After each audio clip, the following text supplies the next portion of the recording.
So just a comment before I start that when I just sat down now, my YouTube screen for my laptop here had frozen, so I had to refresh it. And yesterday I noticed that there were a few, like 3 or 4 or 5 maybe, comments about kind of in a row of people who were, I guess their screen has frozen too and needed to be reset, but mostly not, and it seemed to go fine after that.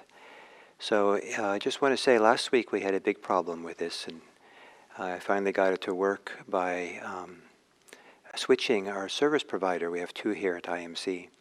So if this should happen again today and it becomes a big deal, then I will switch the service provider. It'll probably take me a minute or so or two to make the change. And so hopefully you'll come back if that's, what's going on.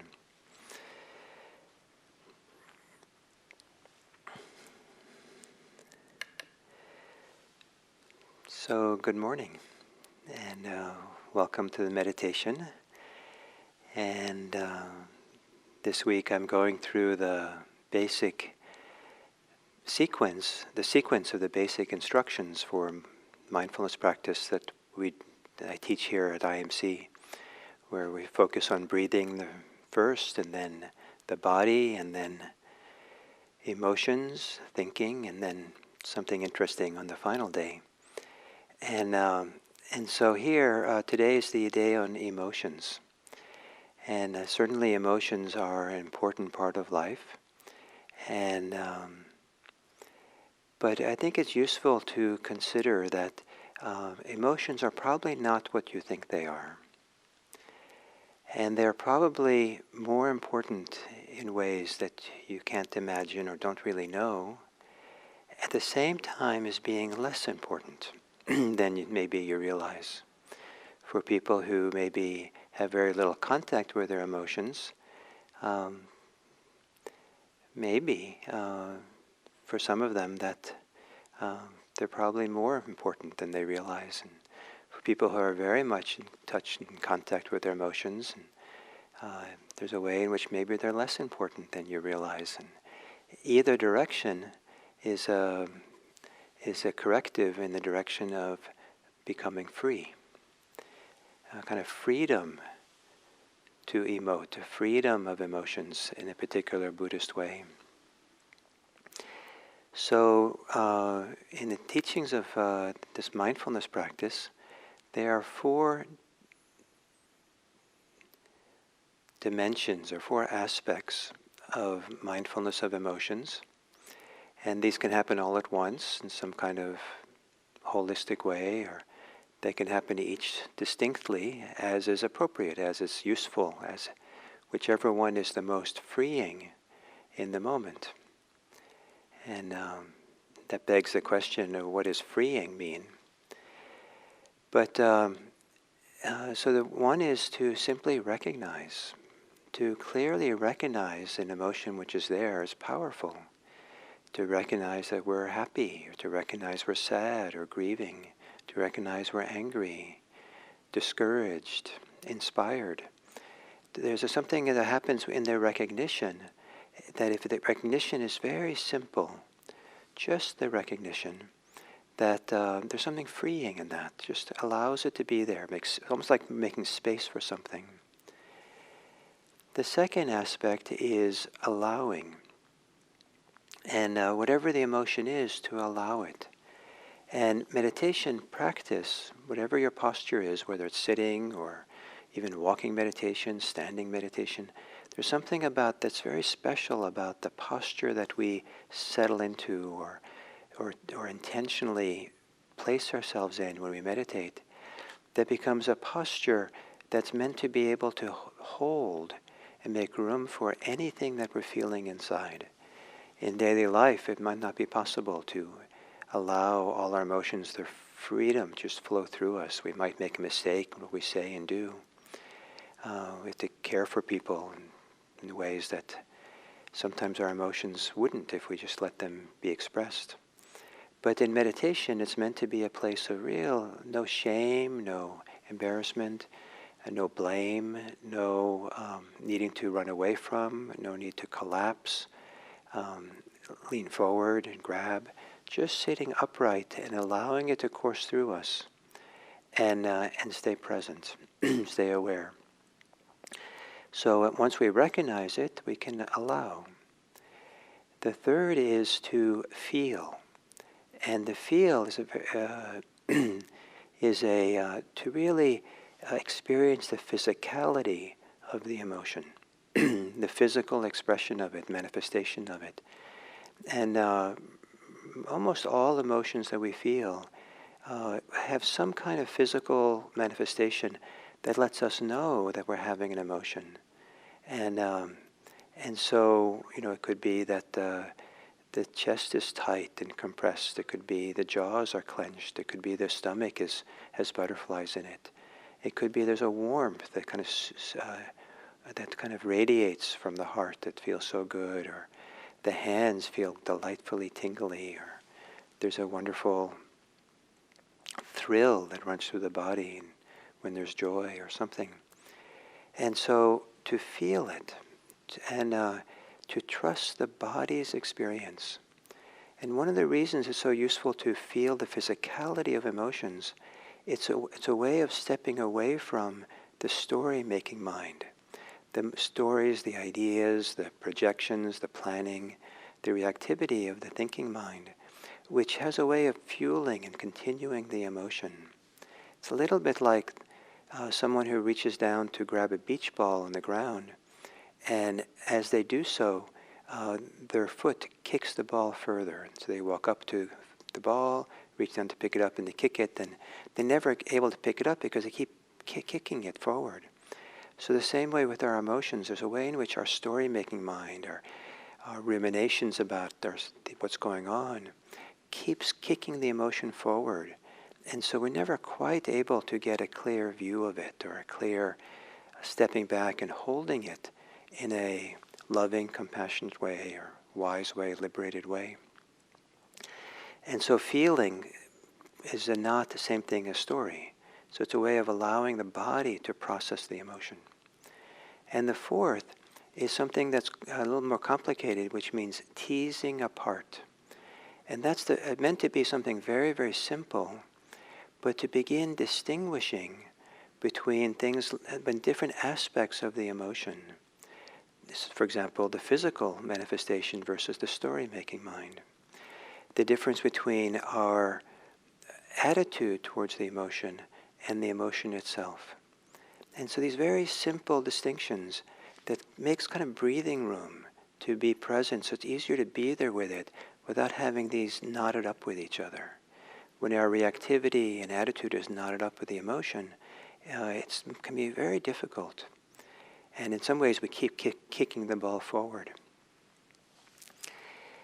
So these four, recognize, allow, feel, and tease apart, makes up the acronym RAFT. And with this raft, we can float on the wonderful current of our emotions rather than drown in them. So assuming a meditative posture and gently closing your eyes, or keeping them open if that's your practice. And with your eyes, with your sitting just like you are, just check in with yourself and how are you feeling right now? What's your mood, your emotional state? How is it?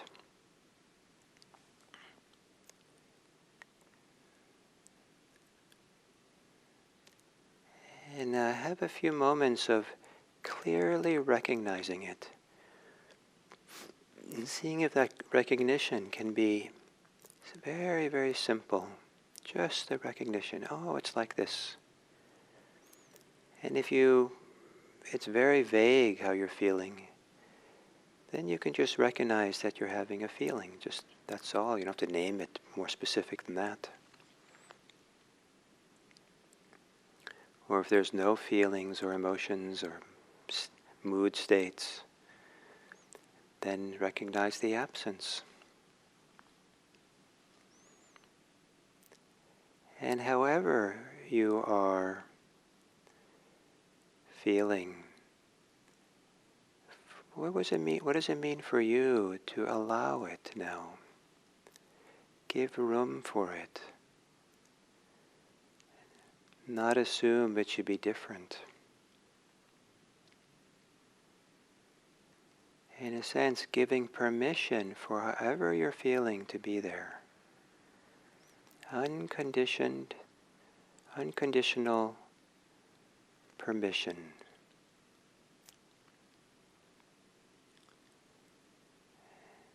Maybe as if your emotional state has never had permission to be out in the sun. It's the sun of awareness. And finally it's allowed to just exist and be felt and known.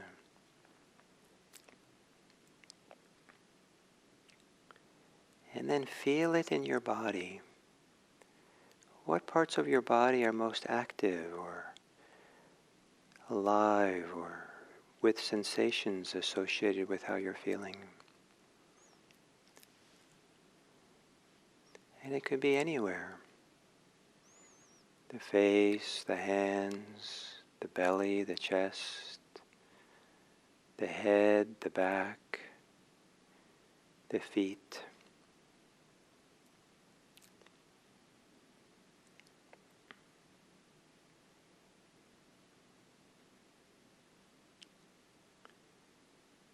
And then to tease apart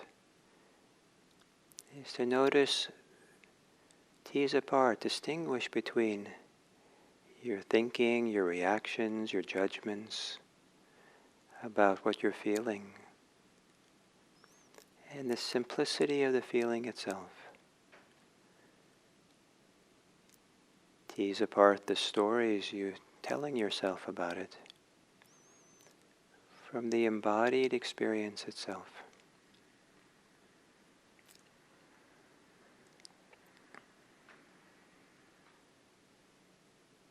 And with this kind of beginning of recognizing how you are,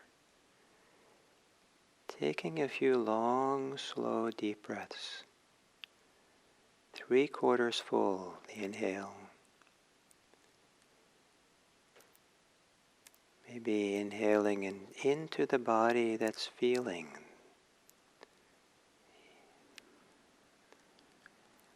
And the long exhale, softening and relaxing the body.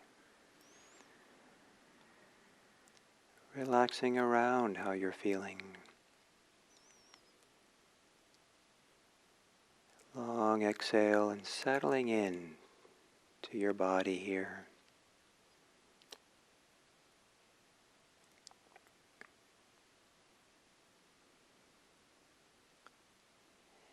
And then letting your breathing return to normal. And with the breath and breathing kind of itself, on the exhale, relaxing the muscles of your face, letting those muscles fall away from the bone.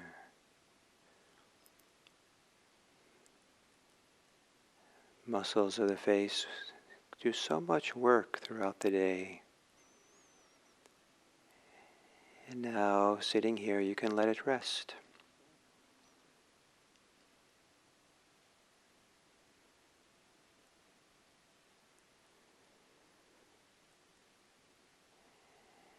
And then, maybe on the exhale, to soften the shoulders.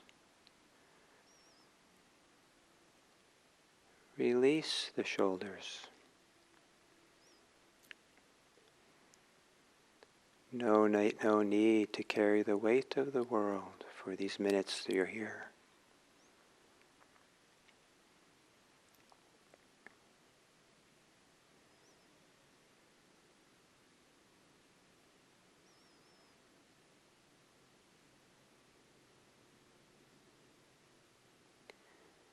And softening your belly.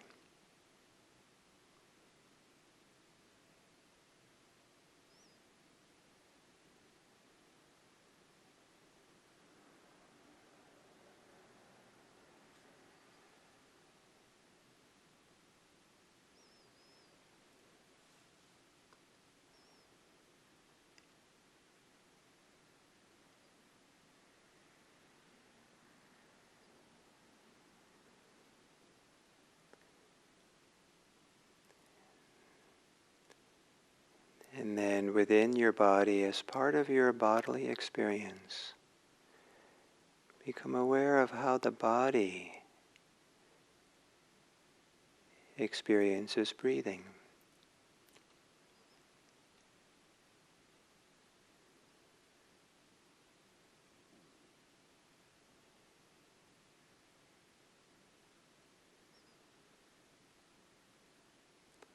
And when you're exhaling, perhaps from time to time you can let go of your thinking.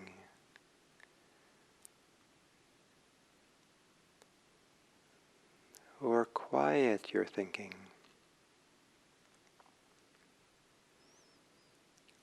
So you can better ride along in the rhythm of breathing in and breathing out.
quietly, calmly, without disturbing things too much or at all. How are you feeling now? What's the emotion, emotional tenor, mood that's present for you? Calm or agitated? Content or discontent? Happy or sad?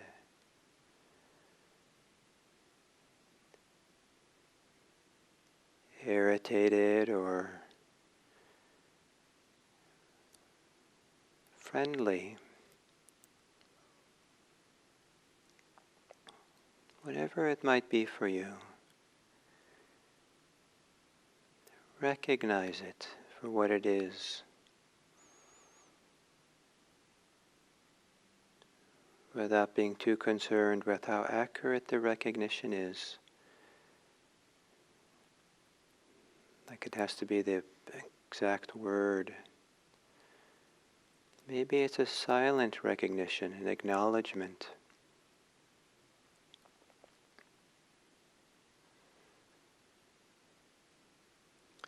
And in that recognition, is there some freedom, some non-entanglement, like stepping back and non-involvement?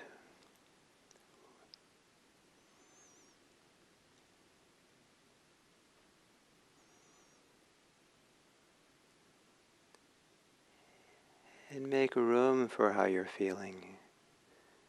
Allow it to be there.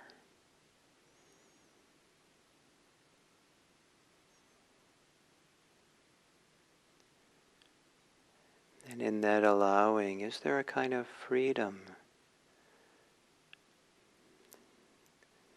non-entanglement?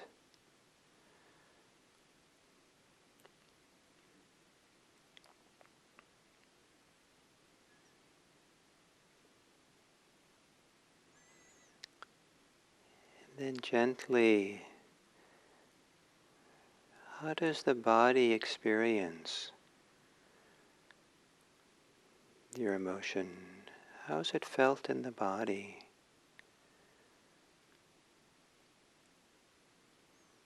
Perhaps trusting the body's experience.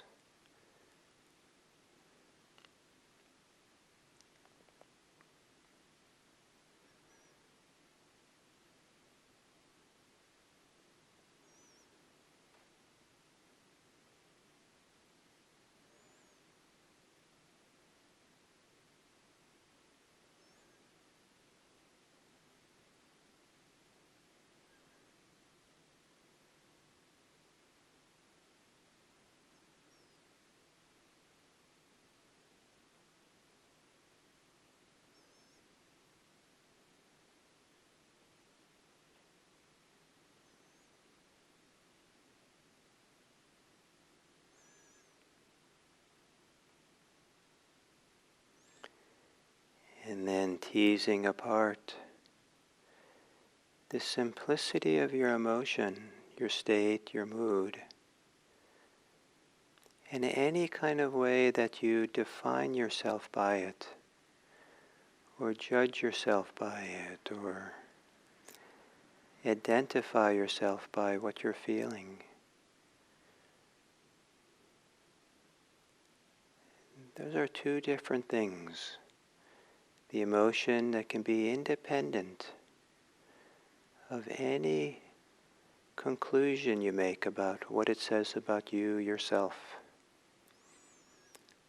Those conclusions are, tease them apart. And maybe the conclusions can drift away.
And then as we come to the end of this sitting,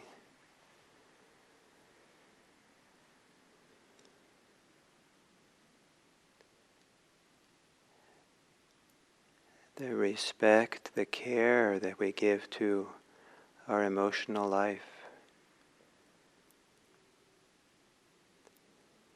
the ability to be physically sensitive, heightened sensitivity to the manifestation, the arising of emotions,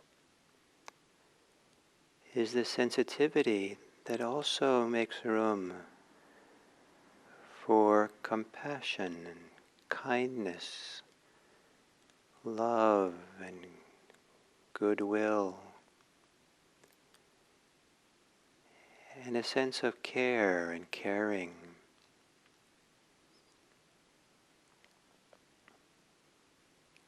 A tenderness of heart, a tenderness that has room for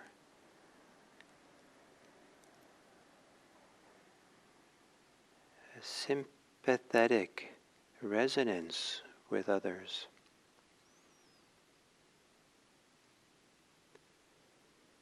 And coming to the end of this sitting, perhaps with whatever sensitivity you have, tenderness, warmth, to now bring into your mind and heart the people of your life, the people around you in your neighborhood and your communities, the people that you maybe communicate with or in your extended family, or strangers that you're liable to run into today.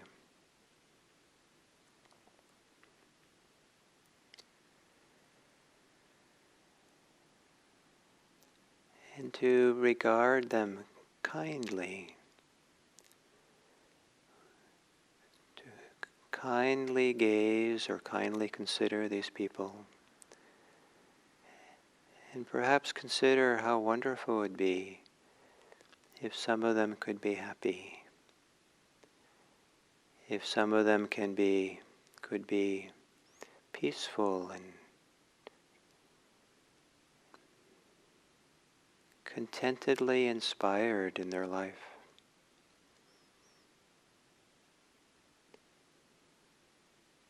And to wish that that was so, to let yourself have some goodwill towards them. May it be so. May these people I know or meet, may they be happy. May these people that I maybe meet today, may they be safe.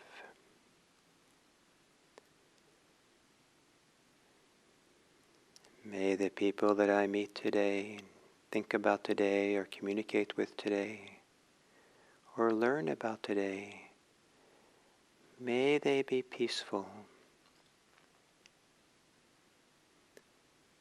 And may they all be free.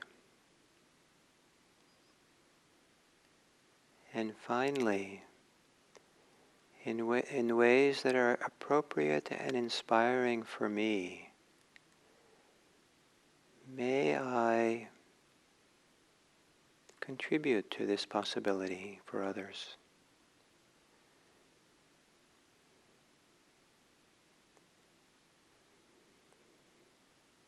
For each of us, in ways that are right for us, inspiring for us, not an obligation, but an inspiration. May we live this day for the welfare and happiness of others. May all beings be happy.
So,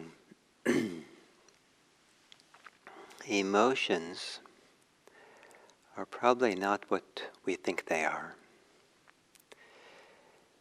And maybe more often than not, thinking about emotions the way we think about them and conceive them, maybe there's some way that keep us from being liberated and free.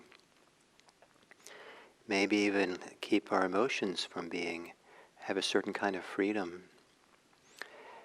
I'm very fond of the idea that in English, the Latin root for the word emotion, motion means motion, movement, and the E part, the prefix, means out, so moving out. And I'd like to interpret that all emotions are processes, so they're activities, they're movements, and they all want to move out. They all want to kind of spread or process themselves. And our inner life has an amazing capacity to process emotions, to let them unfold or dissolve or unfold the way that there's some wisdom to doing. And we often interfere with that wisdom. We interfere with the natural process. I love this. I love this way of thinking that I can cut cutting vegetables in the kitchen. I might cut my finger, and might bleed, and I have a responsibility or opportunity to take care of it by maybe washing the wound and putting a Band-Aid on it to protect it. But the actual healing, I can't do. It's physiologically a much more complicated event than I could ever possibly engineer and understand, figure out, send the right antibodies and proteins and hormones or whatever is involved into the right combination of things and make the whole thing heal again. What I do is keep the wound clean and safe and protected. So the body has the wisdom to heal the wound usually. And the same thing with our emotional life. Our hearts, our inner life knows something that if we get out of the way can allow it to unfold and to move to some resolution or some solution or some unfolding or some place depending on the emotion that's there. And many times we don't allow that because we're so involved in either the emotion, reacting to it or something, or we are spinning the story even more. Spinning the story. So like they say that one of the leading causes for depression, not the only cause, I don't want to give that impression, but one of the leading causes is rumination. One of the things that makes grief a lot more difficult than it needs to be is rumination, is thinking and rehearsing and remembering and feeling guilt and blame and all kinds of things. And that gets in the way of really trusting and respecting the grief. And so this, so it's like the beach ball, that we are constantly kicking up before we can pick it up and hold it gently, and in the palms of our mindfulness. And so instead of keep the momentum going all the time, in mindfulness practice, we're learning how to kind of get out of the way with the deep respect for our emotions. And I like very much the word respect as kind of a synonym for mindfulness or for Vipassana, because respect comes from the Latin prefix again, and spect, like spectator or spectacles, to see. So to look again, to respect our emotional life, is to give it a second look, and really kind of, what is this? And then see it clearly, and allowing it to unfold and be there. And whether that's useful in all circumstances in life, I don't know. But it is very powerful and effective to do in certain circumstances of life. And meditation is one of them. Sometimes when I have strong emotions that are difficult for me, I will go for a walk in the mountains and go for a long walk. And the walking I find very useful because there's something about the movement of walking that allows, that keeps me from getting locked into the emotion and the thoughts. And I can let all of it just flow and do what it needs to do. Sometimes when I've had strong emotions, difficult emotions, I'll sit in meditation and I don't try to stop anything. I don't even try to stop my thinking mind per se, but I'll constantly come back and compost the strong emotions in my body. Let them, which means for me that I keep returning to feel what's happening emotionally in my body, like make space and really feel it. And when I do that, I'm stepping a little bit away from the thoughts that are spinning. And if I only thought, I'd probably get into all kinds of trouble and go crazy. But I step away from it, but not to stop it, but to kind of change the context and really feel what's there, as if the body knows how to process it and unfold it. And then I'll do it again and again as I compost what I'm feeling. So there are some emotions that are clearly a byproduct of what we think.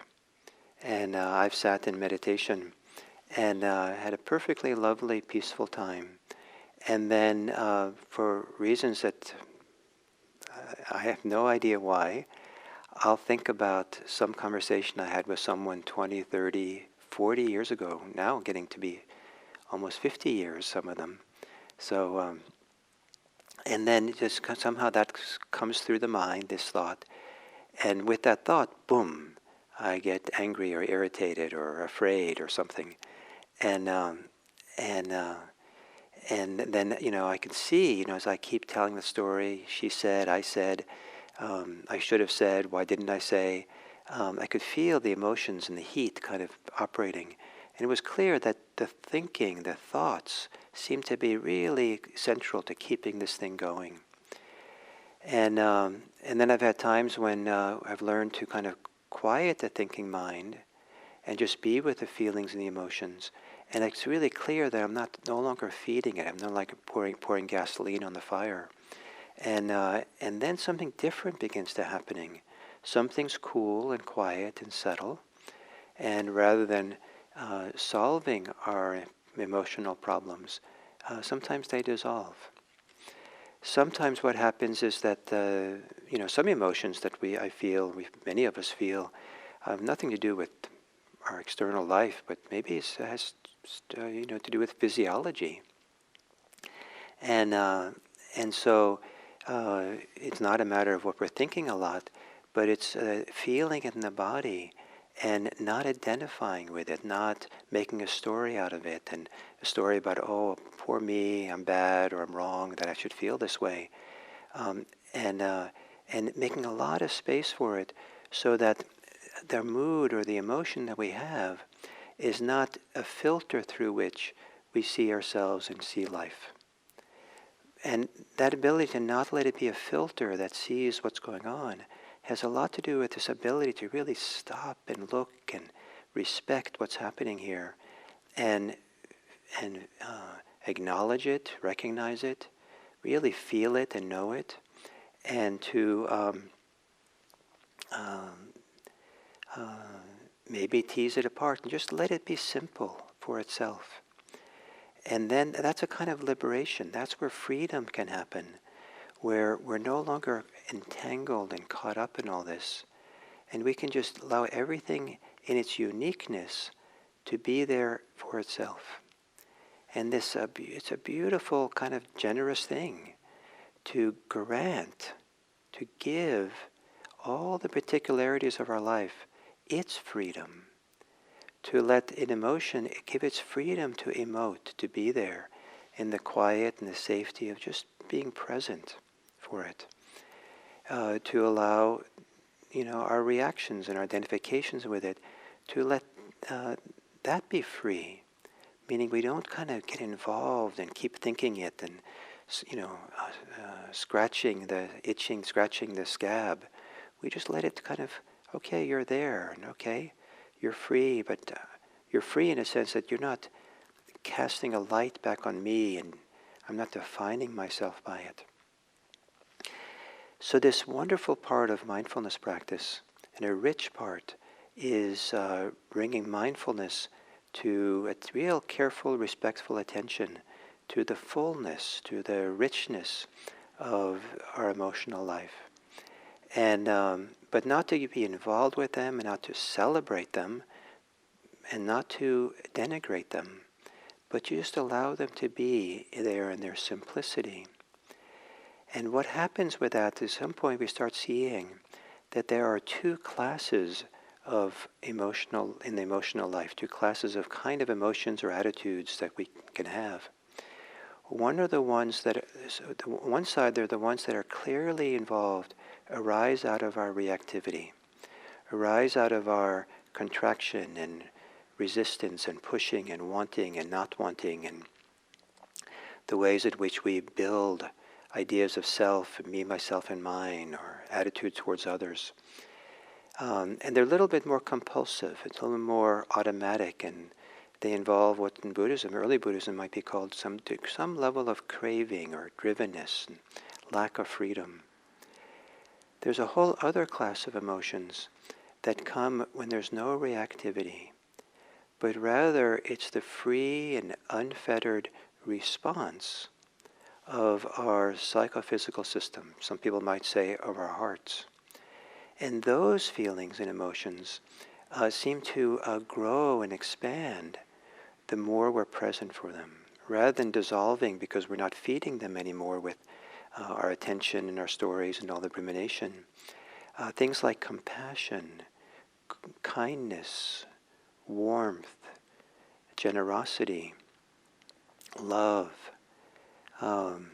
These are wonderful states that can be pure and simple and spread out throughout our body, seemingly throughout the whole world, spreading from us in their simplicity, that somehow learning to get out of the way and not being entangled with them and shoulds and shouldn'ts and defining ourselves by them and trying to do something with them, just relaxing and just allowing the simplicity of these good states and this good sensitivity to be there. These beautiful capacities for heart-centered emotions can grow and develop. So to develop a heightened respect, sensitivity, care, attention to our emotional life is one of the great benefits of Vipassana practice. It's one of the great gifts to, and life seems so much richer with this liberated emotional life. So thank you for today, and I'll continue tomorrow with mindfulness of thinking. And there also, thinking is not what you think it is. So, thank you.